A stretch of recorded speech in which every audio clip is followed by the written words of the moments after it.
to the republic for which it stands, one nation, under God, indivisible, liberty and justice for all. Guns, self-defense, concealed carry. This is the Patriot Defense Podcast. From the war room in Idaho's high desert, here's your host, Todd Echols.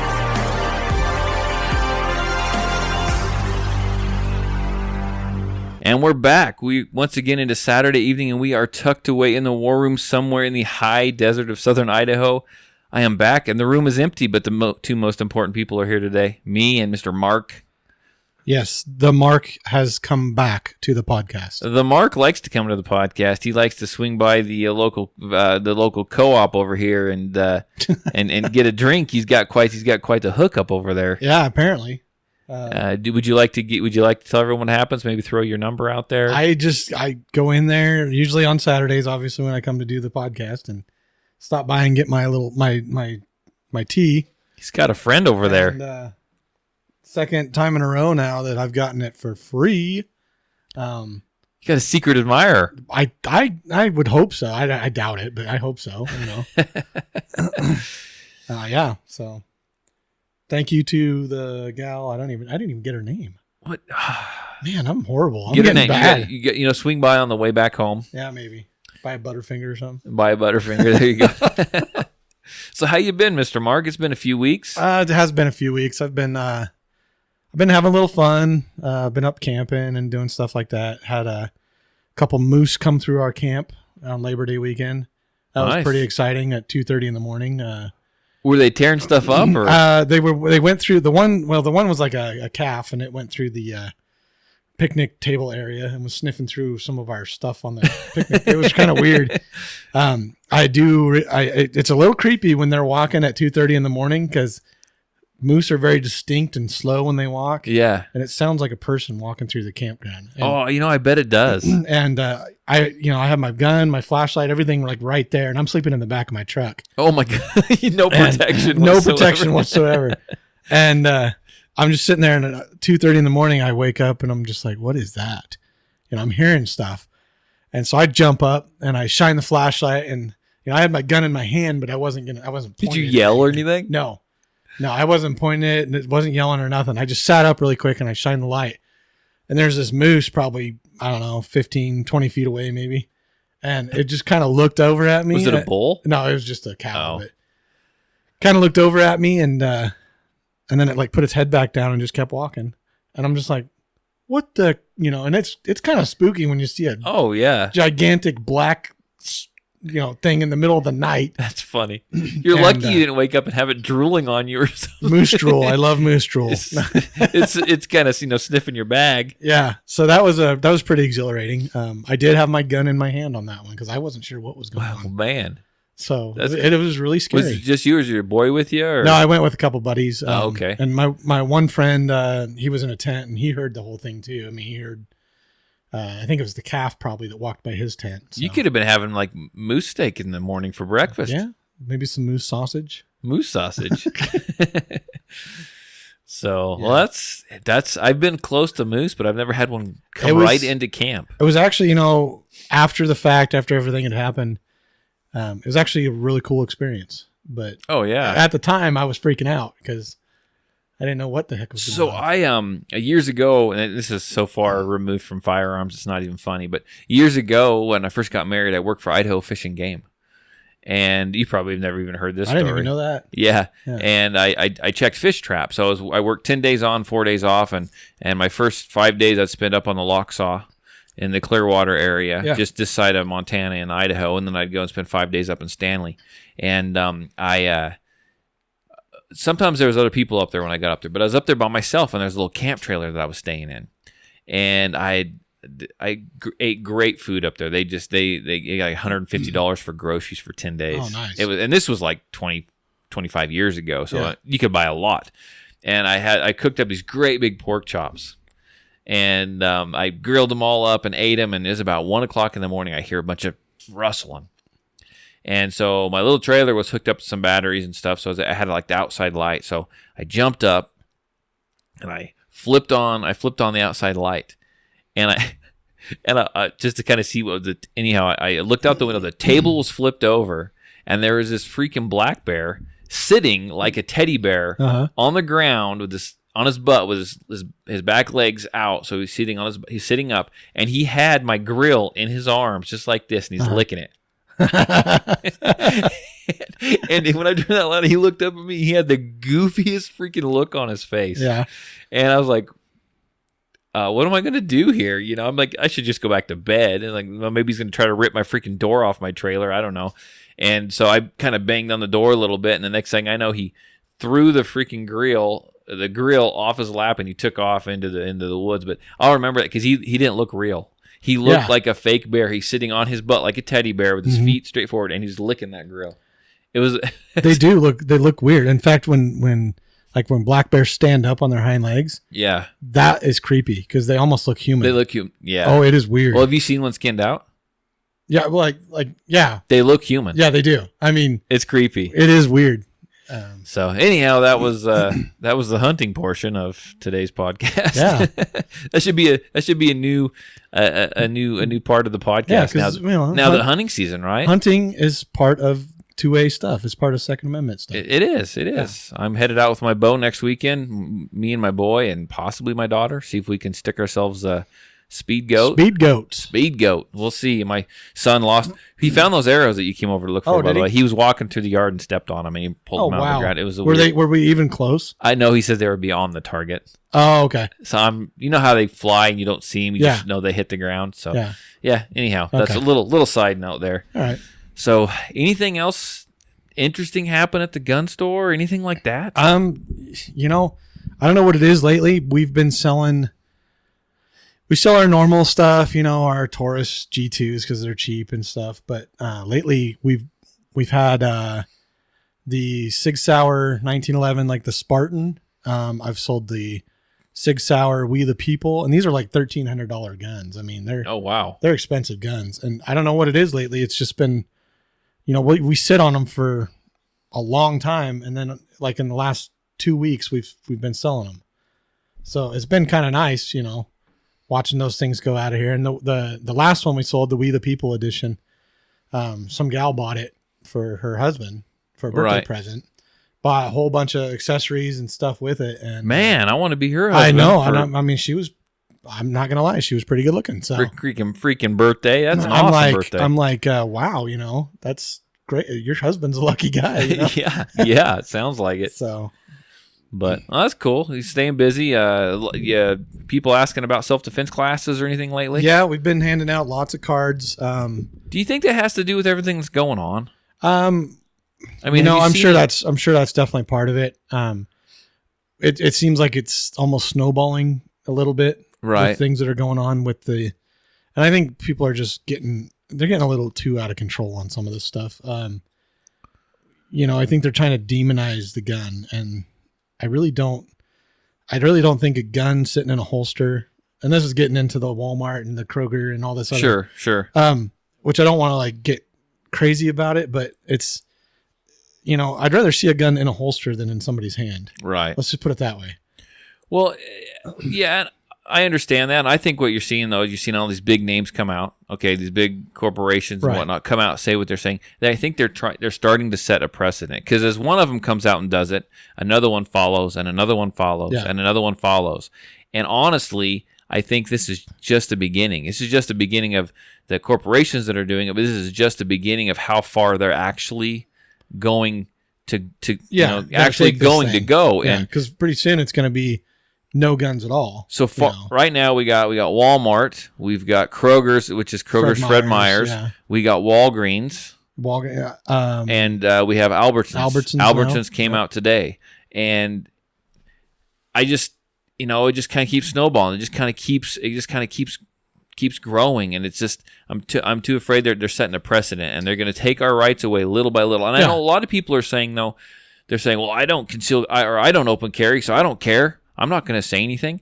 I think you need to take note, because I think you're next. Yeah, no, that's what's going to happen. Like I said, it is snowballing right now, and it's just going to start gaining more speed and getting bigger and bigger and bigger. Oh yeah, and I don't want to see that. In my store, it's a farm and ranch store, And it just seems like when you see somebody with a gun on their hip, it's not a big deal. I mean, that's kind of a norm in there. Right. I mean, there's certain ones that I look at and I'm kind of like, that's the wrong holster for that gun, or that gun is. We'll let everyone know. I like to stand in there with you, and we like to critique. Yeah, we do, and it's fun. And I mean, maybe we're carry snobs or whatever you want to call us, but to each their own, I guess. But there's a certain ones that you definitely know are taking it seriously. They've got the right holster. They know what they're doing. They know what they're doing. And then there's the other ones that are. I get it. You're on a budget, but man, a good holster is worth a lot. Oh yeah. I mean, it may not, you may not be able to afford it, but it is definitely worth it. But you're going to see more places, I think, come out and do what they're doing. I mean, and we may get down this rabbit hole just a little bit, but I don't want to go too far down it because we've been hammering on it pretty good. But when the LDS Church came out and said what they said, and why did they do that? Nobody really knows. I think they're setting a precedent. Did they have a problem with it? That's what I was they never had a problem. Why all of a sudden is no? it I've never seen anyone thing? even open carrying. They just what they did is they've always had a thing that said they didn't think weapons. It wasn't right. They didn't think they didn't want to see weapons in the church or whatever. It was discouraged, and now they came out and they're going to restrict it. And I think a lot of it has to do with the leadership is a little more left leaning now. Okay. And I think that has to do with, I don't know, I honestly, and I'm not trying to do conspiracy theory here, I honestly think that this is part of a bigger picture that we just don't see all of it yet. Yeah. Some people said, well, the church came out and maybe they shouldn't have, maybe they chose the wrong time to make this announcement. They announced it just after all these shootings. I guarantee you the church is big enough, and the church is very, they think about what they're doing, okay?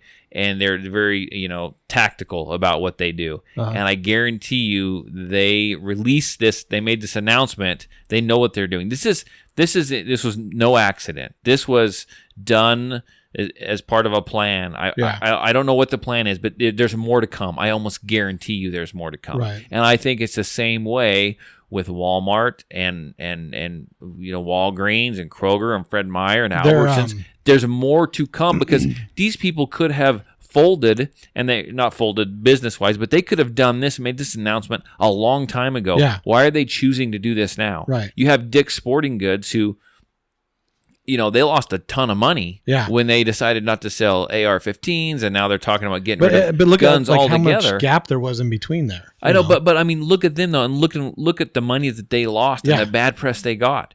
So why would these other stores take that gamble or take that risk? Gamble too? There's something more. There is something more going on that we, the little people, we don't know. And like I said, like you said, it's not necessarily a conspiracy. It's more the fact that I think they're testing the waters. I think they are. That's what they're doing, and corporate America is, it's driven by the almighty dollar. Oh, it is. And so are politicians. Oh, yeah. They're all driven by that mighty dollar. So, you got one person's got their hand in somebody else's pocket. I'm almost dead sure of it. Oh, yeah. And so this is happening because things are kind of going down that way. I mean. Oh, yeah.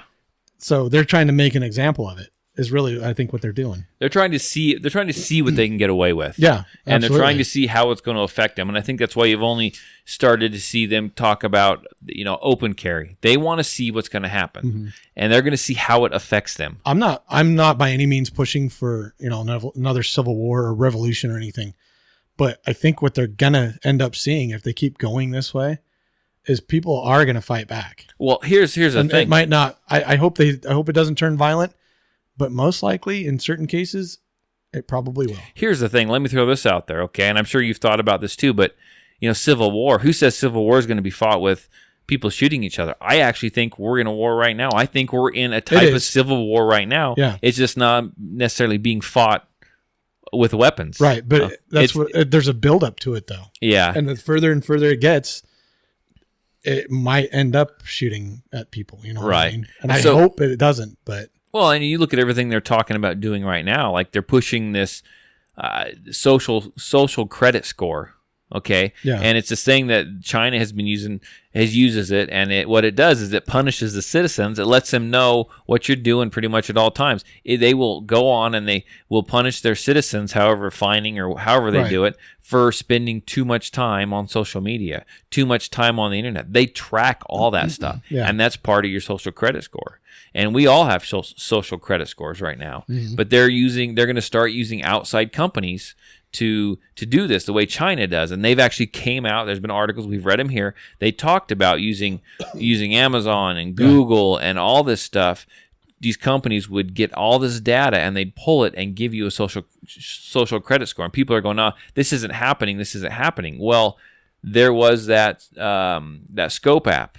Yeah. I've got the article where they're getting all the information from the app, from the app store, like iTunes, and it says right now, and all that. I think this is a testing the waters type of thing too. It says exclusive. Feds demand Apple and Google hand over names of 10,000 plus users of a GunScope app.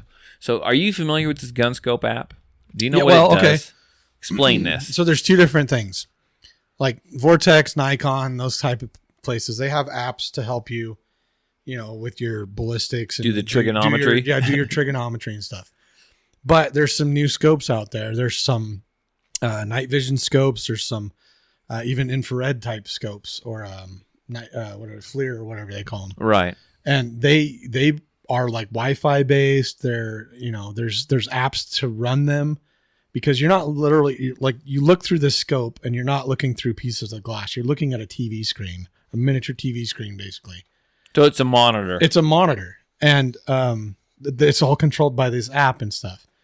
Well, like a lot of, there's one guy locally that does a lot of coyote hunting at night with night vision. And it is legal because he's doing it. I was just going to ask that. Well, he's doing it on private land. He has the permission from the landowner. Gotcha. And everything. So, there's little loopholes like that you can do that. I shouldn't say loopholes, but there's ways you can do it. There's ways you can do it. Yeah. Do it correctly. So, but it's those type of scopes that run off these apps.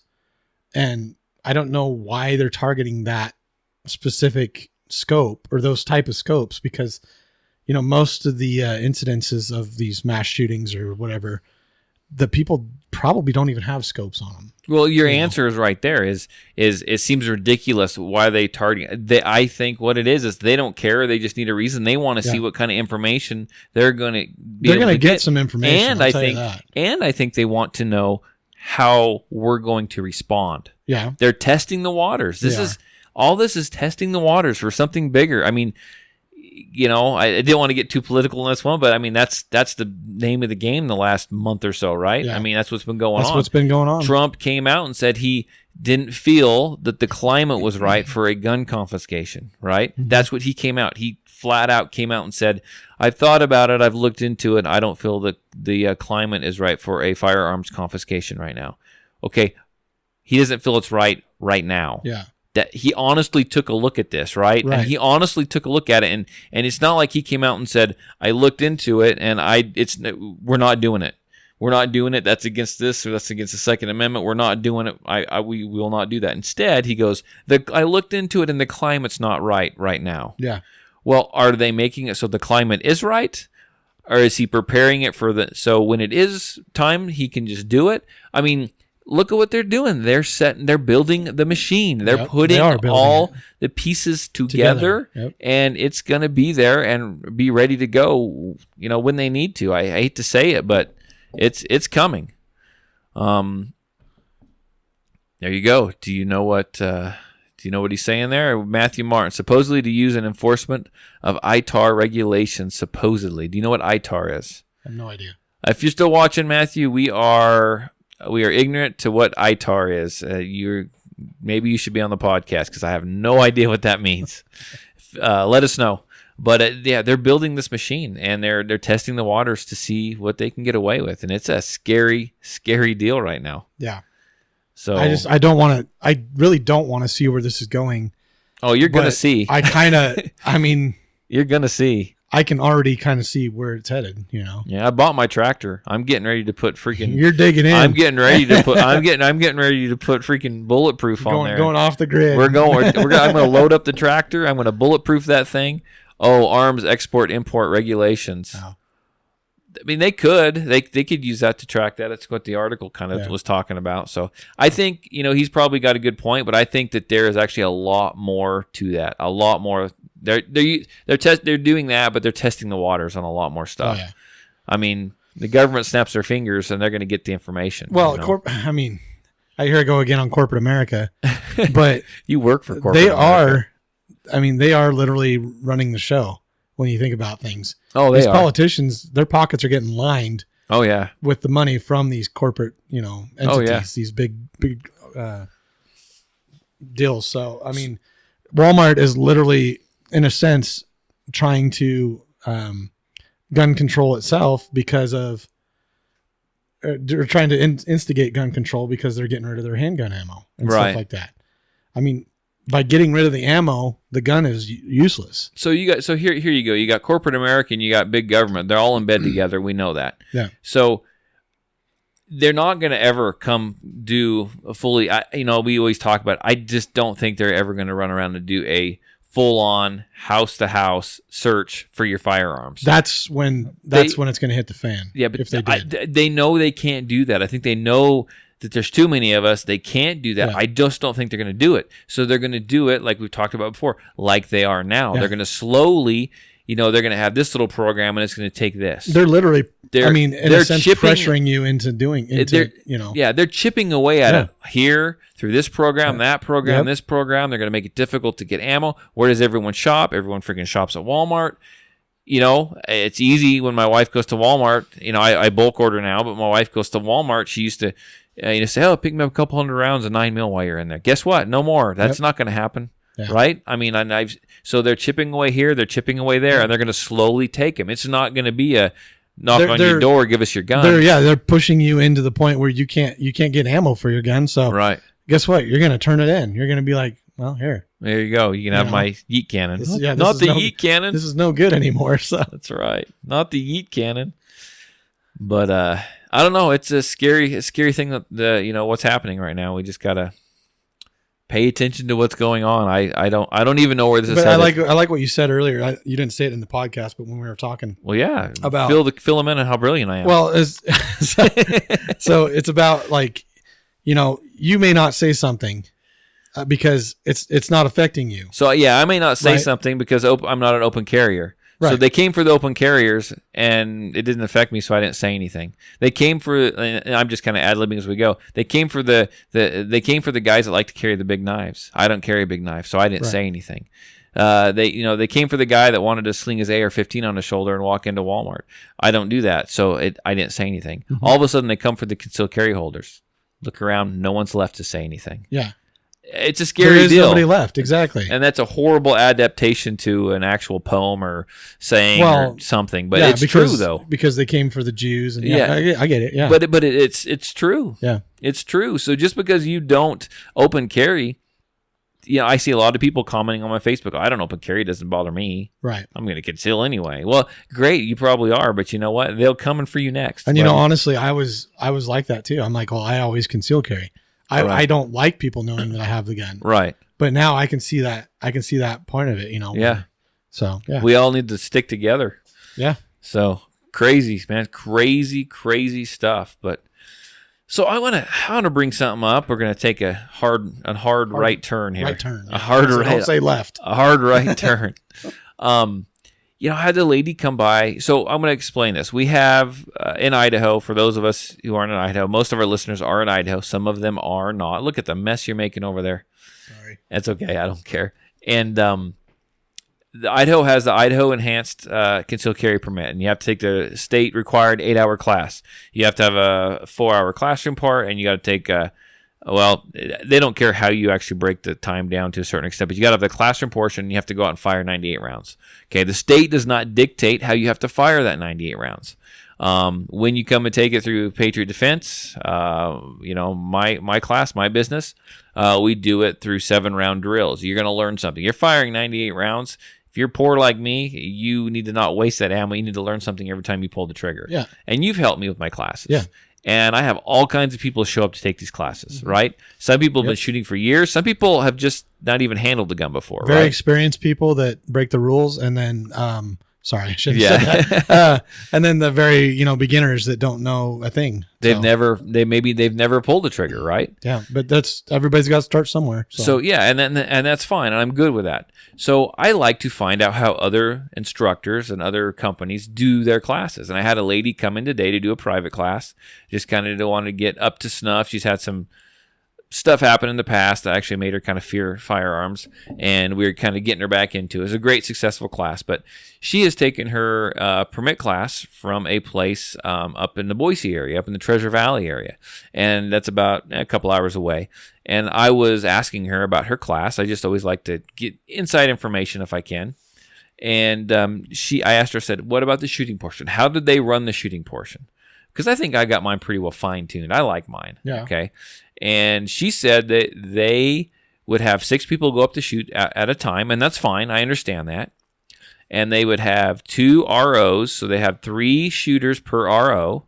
And they would literally, if you had all the magazines available to load your 98 rounds, they wanted all the magazines loaded. If not, you're just going to have to reload. And then they pretty much just opened up the range, made it hot, and shoot. And you literally, she said she didn't learn a thing. You literally just started shooting the magazines. Bang, bang, bang, bang, bang, reload, bang, bang, bang, bang, bang, reload. No one. Well, they're probably like, that's not this kind of class. Yeah. You're not going to learn anything. You're just going to get your permit. Yeah. No one said, hey, you having trouble with this? Let me show you this. You're shooting to the right. You're shooting to the left. You're pulling that trigger. Did she learn anything in the classroom portion of it, though? I think they learned basic safety. That's probably pretty much that's it. not what it's about, though. Yeah, I know. And they just let them roll.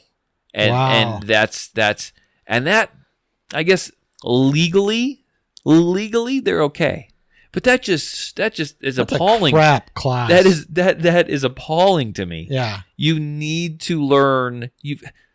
I'm going to spend money on a class, I would like to learn something. These aren't private classes, but I want everyone to know the basics. They aren't the private class where I'm going to focus solely on you. If you want a private class, we sign you up for a private class. But you come back for a private class. But we will help you, right? I mean, you've been there. Yeah, we will take definitely 5 minutes while everyone's waiting, and we will help you if you're having a problem. We'll show you how to load the magazines, rack the slide, squeeze the trigger. We will try to fine-tune you and adjust you the best that we can. With even the help you load have. the magazine or whatever. Exactly. And we do, a drill, a right-handed drill, a left-handed drill, 2 hands on this stance, 2-handed on this stance.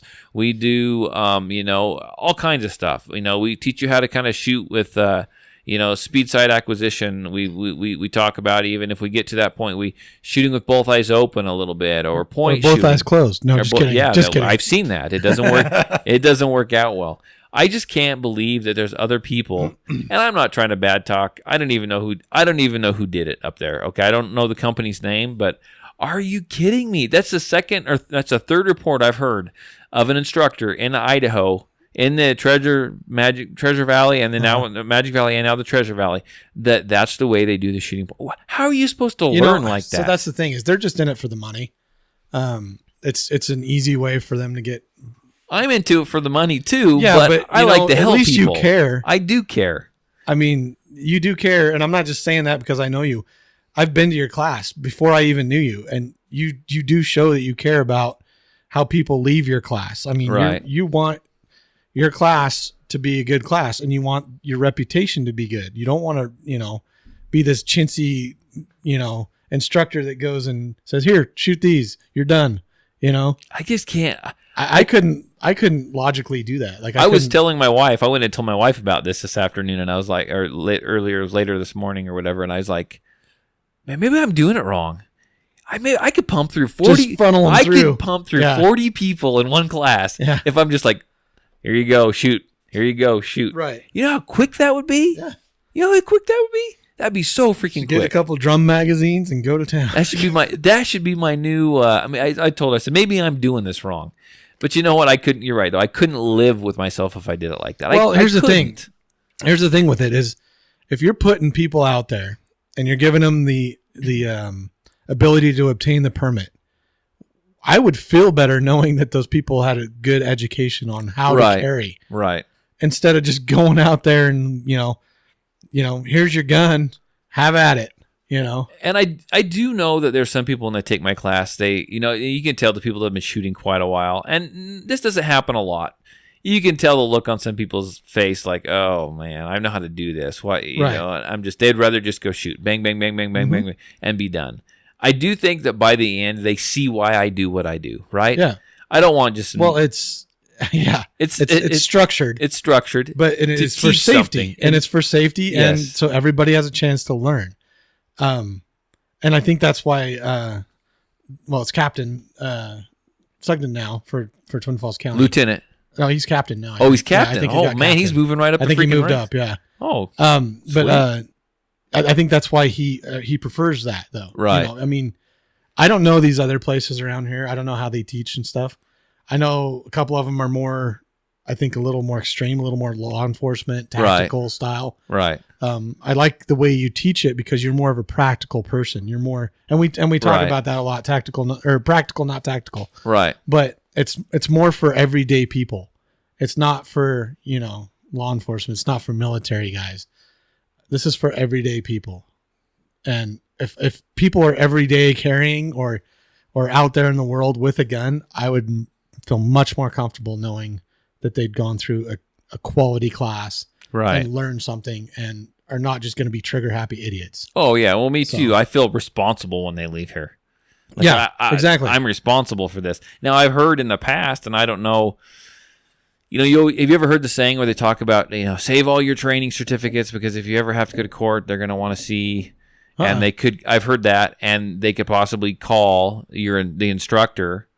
I think they took my training certificate or my certificate thing for. What? Are you talking yours?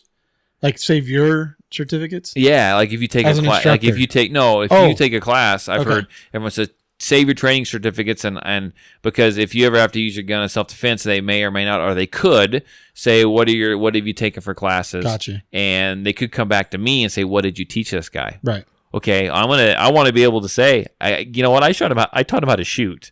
I taught him how to shoot left-handed, right-handed. I didn't just hand him 98 rounds. Shoot, when not to shoot. Yeah. You're not going to shoot some guy stealing 2 bottles of liquor from the liquor store we'll as get he's to that. running away. We'll get that story here soon. But, but then also I see the other end of it. I have a lot of people that are like, do I need a holster? No, you don't need a holster. Well, what am I going to learn? Well, okay, that's a different class. You don't need a holster because if I've got 10 people on the line and everyone's at different levels, the holster is drawing from a holster and shooting is a whole nother skill, man. Yeah. And we're not going to do that because that's a lot smaller class. And I had a guy ask that the other, was it today? Might have been today. About my class? Yeah. Well, it was either today or yesterday, but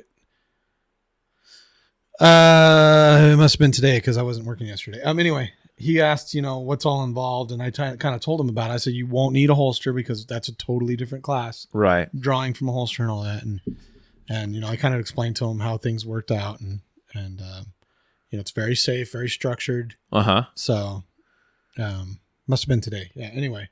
But he seemed okay with that. Yeah. Oh, yeah. He's totally okay with it. Yeah. A lot of people, I need to know how to draw. Okay. Well, you can pay me money and come back. There's a lot of people that have come in and say, hey, I'm taking this class. And I'm like, they're taking their class Saturday. And I'm like, okay, are you going through Patriot Defense? Oh, yeah. And I'm like, okay, well, and they're buying their gun right then, right? Yeah, it happens. Yeah. And this has happened numerous times. And they're like, I need a holster. I need this. I said, well, if you like a holster, that's fine.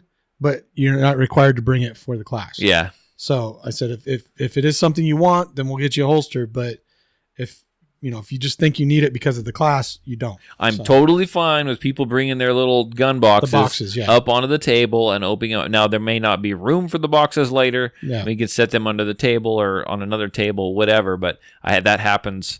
That happens all the time. You know who we need to get on the air? Actually, get on the podcast with us sometime. And he said that he'd come on. I need to have Doug Sugden on here. Sugden, yeah. And we could talk about this because I actually would like to get his take. And I think he'd be very animated when he... we talk about side-by-sides and ATVs. We would talk about everything. Because he'll go on and on about side-by-sides and ATVs. Oh, yeah. But I mean, I think that, I'd like to know. I'd like to chat with him and see what he has heard about other places or what he thought about the way that they teach the shooting portion of it, because that's outright fascinating to me that they just let them go do that. I mean, that tells you right there they're just a bunch of they're running a bunch of sheep through there, man. That's all they're doing. Sheep herders. Money. Well, I don't want to call it that. That's kind of bad to say that, but that's crazy though. So here I've got an article here. I'm going to kind of read through it here really quick, kind of rough it out, and I want to get your opinion on it. Okay? We may or may not have different opinions on it, but I think you'll see the way I'm going to go with this. Let's see. Gavin Newsom, a Democrat, on Tuesday signed a bill that no longer. This is in California, by the way. Of course, in California, Governor Gavin Newsom, a Democrat, on Tuesday signed a bill that no longer requires any able-bodied person 18 years of age or older in the state to help an officer who requests assistance during an arrest. Okay, the Sacramento Bee reported that the old law, the California Posse Comitatus Act of 1872, was common in the country's early days. But Senator Bob Hertzberg, a Los Angeles Democrat who sponsored the bill, called the old law a vestige of a bygone era. The law was employed to help catch runaway slaves, the report said. The old law made it a misdemeanor that carried a fine up to $1,000 for refusing to help a police officer who requested assistance during an arrest. The report said Newsom did not issue a statement after signing the bill. The California State Sheriff's Association said in a statement that it is unconvinced that this statute should be repealed. So what do you think about that? And I'll tell you what I think about it, because it may be a little different. I hope you see the way I see it. So, I think... Mark's like, oh, crap. What is no, it's okay. You know where I'm going with this. I think so, but where I'm at is anytime, and I've actually been involved in several, well, I shouldn't even admit this, but there's several times that I've helped law enforcement. Sure. And they may not have needed my help, but I'm sure my help at the time definitely helped them. Sure. There's certain things that I was able to do that, led to an arrest and stuff like that. So, but it wasn't like directly hands-on. I wasn't like, handcuffing a guy or chasing a guy down or anything like that. Right. But in certain circumstances, if I would definitely help out an officer if he was in distress.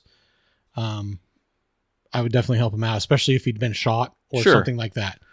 To actively, But should it be required of you? It shouldn't be required. Okay. I don't think so. Right. But okay. I think it's definitely appreciated by the law enforcement officer. I look at it, I didn't mean to interrupt. I look at it the same way you did. I think that, if I was available, if I felt like I was in a position where I could, you're dang right I'd help them. Uh-huh. I do what I could, and I'd help law enforcement out. I have no problem doing that. The libertarian side of me doesn't like being required to. So right. I think that doing away with this law is not necessarily a bad thing. You should not be required to do anything. Right. It's here's the thing is, if I've got my family with me, who's more important to me? Yeah. I hate to say it, law enforcement guy. It's my family. And they're number one. And but I think they understand that. And I mean, right. Here's the thing with the law enforcement deal is, it's probably not required, but it is appreciated by them. And where they're out, serving and protecting and stuff, any chance you get to help a law enforcement, they appreciate more because they're out there doing it for you. Yeah, so. You hear about those people on the side of the road, or the guy's he's in a scuffle and someone helps him, and I think that's great. Yeah. It's the fact that you should not be required to. That should be by your choice. Just the same way as I think that carrying a firearm should not be required. That should be your choice. Yeah. You make those choices, and I saw a lot of people who were we froze up. Yeah, I saw a lot of people who were, who kind of believed like, they were. I would say they were Republican, but they decided that this was horrible and everyone should be required to help. Why wouldn't you? Why wouldn't you? I think most people will, but you shouldn't have to be required. I think being required is just is just not a good thing. Yeah. I mean, I don't know. I don't like people taking away my choice. And you knew where I was going to go on this, right? Yeah. I don't like people telling me what to do, damn it. Right. And it is your choice. Like, and I think that goes all the way. It goes through everything. It's your choice. I think personally, and I know some schools aren't on board with this, but if a teacher is okay with carrying a gun, or if the school allows it, right, and the teacher's okay with it, I think it's okay. But in a case where, like the teacher's not okay with carrying a gun in the class, or, having it locked up or whatever to protect their students, they shouldn't be required to. But I see things in this light also. If a guy is going into a school and is shooting up the place, you can either be the victim or you can be the victim going down fighting. Right. So either way, and you may not have the choice at the time. Like if you're going into this, knowing that you're a teacher, you're there and you made a decision, you're going to protect your students.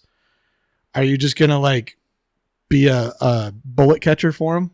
Right. Or are you going to return fire? Right. And yes, certain teachers probably say, I'm not doing this. I'm not going to carry a gun. That's their choice. Yeah. They should not be required. They shouldn't be required to. I'm that type of person that if I'm going to, if at that point I'm not given the choice where the gunman or whatever is threatening my life and the life of my students or something like that, I would want to make it as hard as possible for that person to do that. So, and you don't have the choice at that point. Right. You're either a victim or you fight back. So we are all on the same page on this, and that makes me happy, Mark. That makes me super happy. So, what story do you got over there? Let's talk about this. The freaking ATF got a little. ATF goes a little crazy on there. They got a little excited. Yeah, they get a wild hair every now and then, and they just feel like they need to change the rules on the NFA stuff. I think that's what it is. I think they just don't know how to interpret their own stuff, so they just figure they're going to change it. Right. So, this is pretty much, if anybody's familiar with the Aa12 shotgun, it has been reclassified as a machine gun, even though it is, you pull the trigger once, you get one round. It's not the, it's not a fully automatic. Not the fully automatic, militarized version, or if you want to call it that. It is a semi-automatic civilian version. The only reason why they are reclassifying it is because of its markings. So basically, the way I look at it is they're stereotyping it because of the way it looks, which is no different than any of the gun grabbers talking about AR-15s. They're stereotyping it because of the way it looks. It looks scary. Right. So now what's going to happen? Those people that have those have to, does it say, they have to turn them in? Yeah, they're apparently. They're going to pay them for them? So here's the thing. Since they changed the ruling? Apparently, the owners of these shotguns have been receiving letters by the ATF demanding they turn in their firearms immediately. So the ATF has told the owners that they are violating the National Firearms Act by having these. But here's my question. Were they violating the National Firearms Act when they acquired them? They weren't. They weren't. It's only because they reworded it that they are now. It's a damn marking. Yeah. See, people, they're setting a precedent. Yeah. They are setting a precedent. It's absolutely ridiculous. The time they went after the bump stocks, and that changed everything. It doesn't change the fire rate of the gun because it's marked differently. No. It doesn't. It's still a semi-automatic shotgun.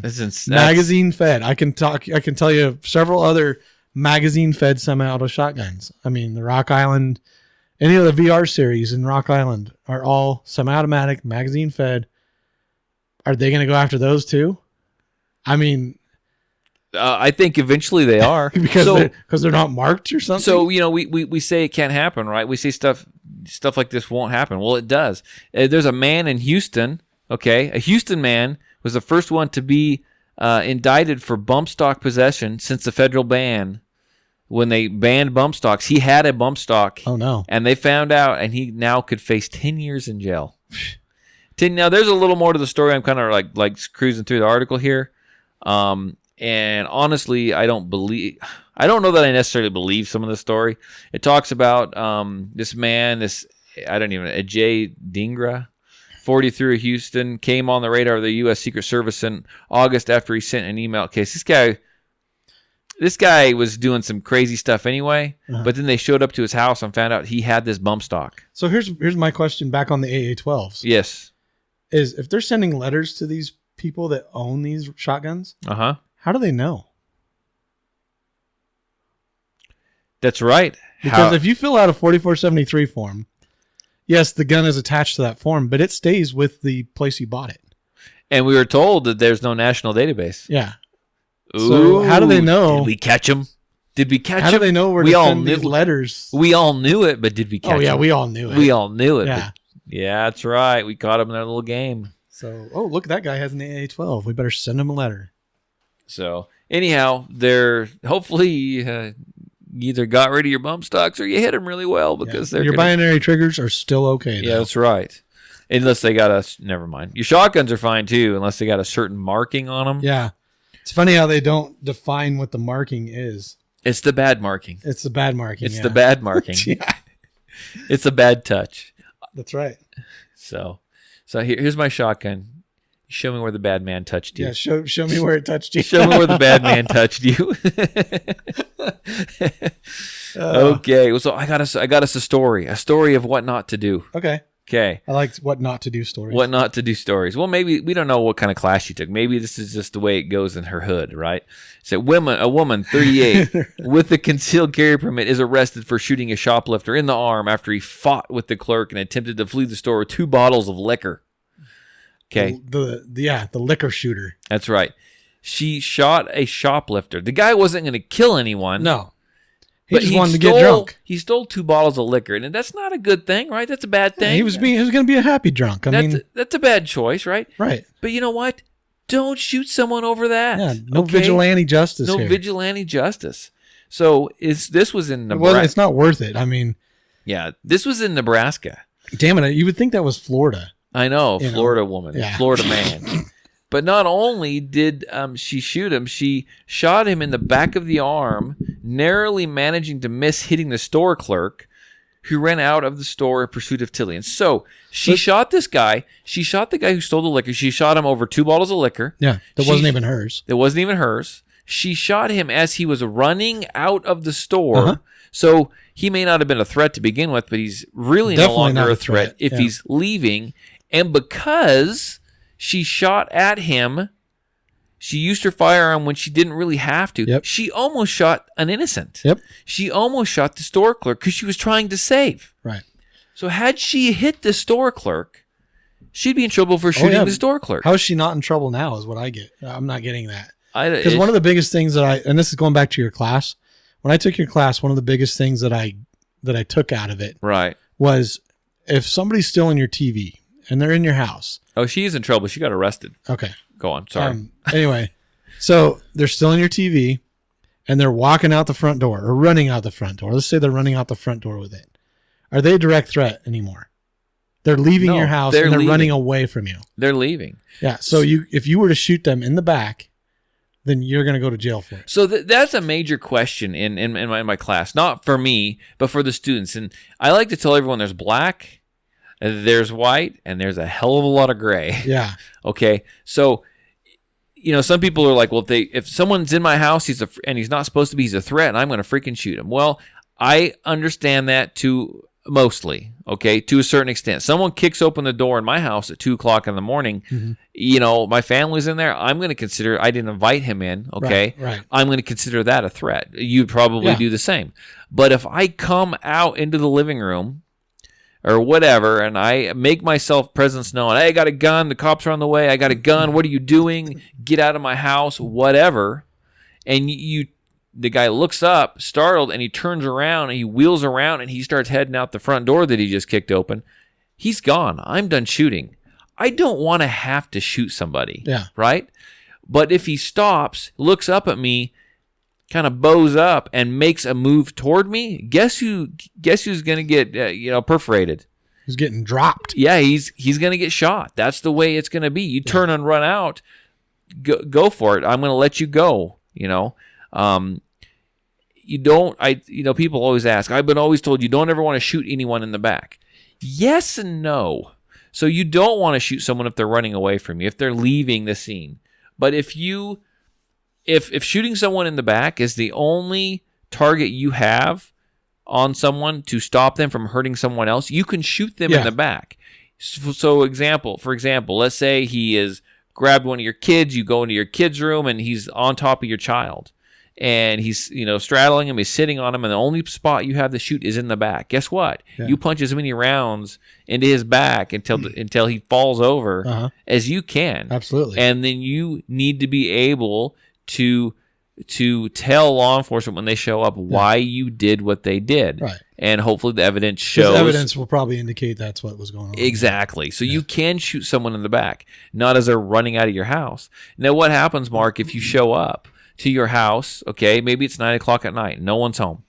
You show up to your house, you see a weird vehicle in the driveway, and the door's kicked in. Or maybe there's no vehicle in your driveway. Maybe you walk up to your house, or you're driving up there or whatever, and you see someone leaving your front door with your stuff. TV, microwave, whatever it might be. Yeah. What do you do? Do you engage them? Do you shoot them? What do you do? What can you do? What are you allowed to do? Well, see, that's a slippery slope, but I think, and correct me if I'm wrong, you can detain them. Oh, sure. You can draw your gun on them. Sure. You can detain them. Yeah. Call the police, whatever. But if they start running, they drop all your stuff and start running away, I still don't think you can shoot them. No, you can't. So yeah, you can, and it depends on what you want to get into here, right? Okay. So like you said, you see them and you're like, hey, that's my favorite microwave. I do love microwaves. And so do I. Hell, it has my freaking pizza pockets, and I left for 10 minutes. And you draw your firearm to stop the guy from stealing your freaking pizza pockets. And you say, stop, put the microwave down, stop right there. And you dial 911, and you're right, and the guy drops the microwave, and he may stand there until law enforcement shows up. But if he may drop the microwave, look at you, throw you the finger and say, F you, I'm taking off. Yeah. What are you going to do about it? You can't shoot him. I'm going to get as much information as I can. Yeah. If he takes off in a car, license plate, all that stuff, I'm not going to chase him. Yeah, you can't shoot him. So if he drops the microwave and says, what the hell, you think you're tough? And he starts walking towards you. Oh, then it's on. Then you can defend yourself. Yeah. But I'm not encouraging someone to draw a firearm. If they're stealing your stuff, just let them go, dude. It's not worth it. It's not worth it. Right. You don't know what's going to happen. And even if he does make a move to fight you and you have to defend yourself, maybe he's better at it than you are, and you're going to get hurt. And really, is your microwave worth? Actually, is your microwave worth, or your TV worth you getting hurt? Or look at it this way: is your microwave or TV worth you having to shoot somebody? Can you live with that? Is a bad guy. He was stealing your stuff. You shot him. He bled out on your freaking driveway while you're waiting for the police to show up. Mm-hmm. Are you okay with that? Are you okay shooting someone over your microwave? One less bad guy. Well, that's a personal. That's a personal question. I'm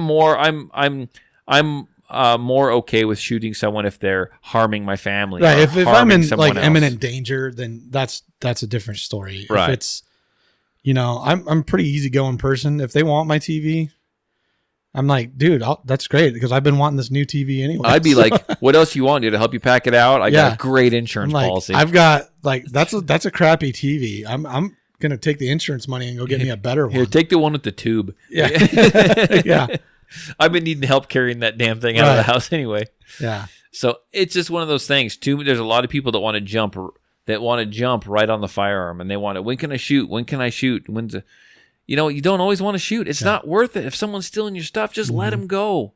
I don't care if it's your beloved, muscle car you got parked. Well, and you got to think about it. You shoot, at all, then guess what's also getting taken away? Oh yeah, your gun. Yeah. So until they figure out what's going on. It out. So you just lost another thing, and I mean, there's times it's definitely worth it, but just be smart. Yeah. Don't let emotions take over and everything. If you're emotionally attached to your TV, then you got problems. There you go. Go to Walmart. Black Friday, they have sales. Yeah. So, but don't open carry in there. No, good. God, So no. until then, You can scare people. I think we are done, and I'm going to look in to see if we can get a guest on for either the next show or the show after that. I'm not sure. I need to talk to Sugden and see if he'll come on. I would like to be here for that one. We'll find out when Okay. you can, and we will make it happen. So until then, everyone have a good week and pay attention to the news. I'm pretty sure there's more to come. Okay, love you. Bye. Bye. That's pretty. Man, you made a commitment to the audience. I love you too.